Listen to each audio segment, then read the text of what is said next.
अस्सलाम वालेकुम रहमतुल्लाहि व बरकातहू।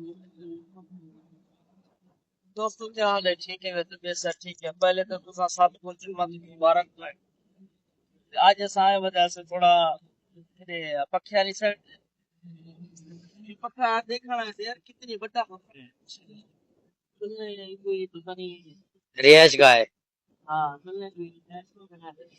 पक्के दे विच हाँ, मतलब एक पास आदमी दे नाल बिजली बैठी बाकी भी पंखा है।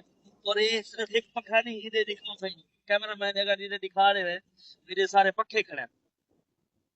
ये सारी पखे वाली लाइन है, असा ही सेट पखे वाली आया वजह से बहरहाल असा ये हरियाणा से बाकी भी हिंद नाल बिजली बन रही है आजकल। सही है, यो है तो पता है